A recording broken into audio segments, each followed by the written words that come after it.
नमस्कार। स्वागत है आप सभी का द ऑटरिंग में। आज हम बात करने वाले हैं गुरुग्राम को प्रदूषण की जांच के लिए मिलने वाले एयर क्वालिटी मॉनिटर पर। लेकिन उससे पहले यदि आपने हमारे चैनल को सब्सक्राइब नहीं किया है तो जल्दी से उसे सब्सक्राइब कर दें और बेल आइकन दबाना ना भूलें। प्रदूषण की जांच के लिए गुरुग्राम को 9 एयर क्वालिटी मॉनिटर मिलेंगे। अधिकारियों ने सोमवार को कहा कि प्रवेशी वायु गुणवत्ता की बेहतर ट्रैकिंग के लिए गुरुग्राम मेट्रोपॉलिटन डेवलपमेंट अथॉरिटी शहर के 9 स्थानों पर रियल टाइम वायु गुणवत्ता डिस्प्ले मॉनिटर स्थापित करने पर काम कर रही है, जहां पहले से ही आउटडोर एयर प्योरीफायर लगाए गए हैं। उसके बाद आने वाले महीनों में शहर में अधिकरण द्वारा 48 और एयर प्योरीफायर भी लगाए जाएंगे।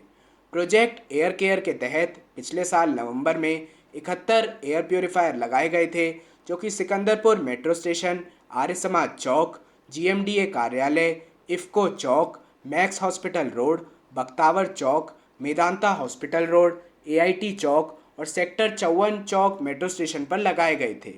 जीएमडीए के शहरी पर्यावरण प्रभाग के प्रमुख सुभाष यादव ने कहा, क्योंकि ये जांचना मुश्किल है कि उपकरणों को समय पर साफ किया जा रहा है या नहीं, क्या हवा की गुणवत्ता में वास्तव में सुधार हो रहा है या जब डाटा एकत्रित किया जा रहा है। इसके लिए हमने एजेंसियों के साथ साझेदारी करके प्यूरीफायर के साथ कम लागत वाले सेंसर लगाने के लिए कहा है, जिससे डेटा सीधा हमारे पास जीएमडीए डैशबोर्ड पर उपलब्ध होगा।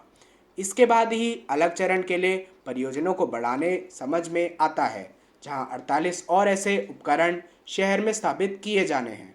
अधिकारियों ने कहा कि इन उपकरणों की प्रभावकारिता की सीमा 35 से 50% के बीच है। इसका मतलब ये है कि जब उपकरण चालू होता है तो यह कुल धूल प्रदूषण भार का कम से कम 1/3 कम कर सकता है, यदि अधिक नहीं तो 500 वर्ग मीटर तक। हालांकि वायु प्रदूषण पर कम करने वाले और उस पर नज़र रखने वाले विशेषज्ञों ने कहा कि इस तरह की एक विधि बाहर काम नहीं करती है, क्योंकि इन उपकरणों के प्रभावी होने के लिए प्रवेशी वायु की मात्रा बहुत अधिक है। शहर के पर्यावरण इंजीनियर अभिषेक श्रीवास्तव ने कहा कि इस तरह की अवधारणा केवल बंद जगहों में ही काम करती है, जहां हवा की सीमित मात्रा होती है, लेकिन खुले में ऐसी मशीनें काम नहीं करती। ट्रैफिक क्रॉस सेक्शन आमतौर पर उफनते हैं, क्योंकि सड़क पर चलने वाली गाड़ियां हवा को धकेलती रहती हैं, जिससे यह एयर प्योरीफायर बेकार हो जाते हैं। इसकी बजाय जो काम कर सकता है वह यह सुनिश्चित करना है कि ज़्यादा से ज़्यादा पेड़ उगाए जाएं, ट्रैफिक क्रॉस सेक्शन के आसपास कम धूल हो। प्योरीफायर को राष्ट्रीय पर्यावरण इंजीनियरिंग अनुसंधान संस्था और वैज्ञानिक और औद्योगिक अनुसंधान परिषद के शोधकर्ताओं द्वारा डिज़ाइन और विकसित किया गया है। इस बीच शनिवार को केंद्रीय प्रदूषण नियंत्रण बोर्ड के वायु गुणवत्ता सूचकांक के खराब क्षेत्र से बिगड़ने के बाद शहर का वायु गुणवत्ता सूचकांक सोमवार को लगातार दूसरे दिन मध्यम क्षेत्र में रहा। शहर में एयर क्वालिटी इंडेक्स 152 रहा। वायु गुणवत्ता पूर्व चेतावनी प्रणाली द्वारा दिल्ली एनसीआर के लिए जारी मौसम बुलेटिन के अनुसार अगले 2 से 3 दिन में हवा की गुणवत्ता में मामूली सुधार होने की संभावना है, लेकिन अधिकतर मध्यम श्रेणी में बनी हुई है। बुधवार को प्रमुख सतही हवा दिल्ली के उत्तर पश्चिमी दिशा से आने की संभावना है। हवा की गति 18 से 16 किलोमीटर प्रति घंटे, मुख्य रूप से साफ आसमान और सुबह धुंध की भविष्यवाणी की गई है।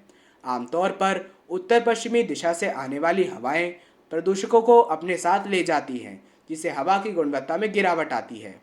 प्रदूषण को कम करने के लिए राजमार्ग और मेट्रो सहित बड़ी निर्माण परियोजना को 15 दिन के भीतर राज्य प्रदूषण नियंत्रण बोर्ड को एक वचन देना होगा कि वह धूल प्रबंधन के लिए निर्धारित मानदंडों का पालन करने का आश्वासन देंगे।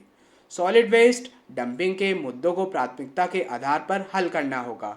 सड़कों की नियमित सफाई, दिन और रात के लिए मशीनीकृत स्वीपिंग मशीन जहां उपलब्ध हो का उपयोग किया जाना है, और पानी का छिड़काव और अन्य आवश्यक उपाय सभी संबंधित एजेंसियों द्वारा किए जाने हैं। चिन्हित किए गए प्रदूषण हॉटस्पॉट पर कार्य योजना का अनुपालन सुनिश्चित किया जाए। आज के लिए बस इतना ही। मैं आदित्य शर्मा आपसे विदा लेता हूँ। अगर आपको हमारी ये खबर पसंद आई तो वीडियो को लाइक करें और चैनल को सब्सक्राइब करना ना भूलें। फिर मिलेंगे एक नई खबर के साथ। धन्यवाद।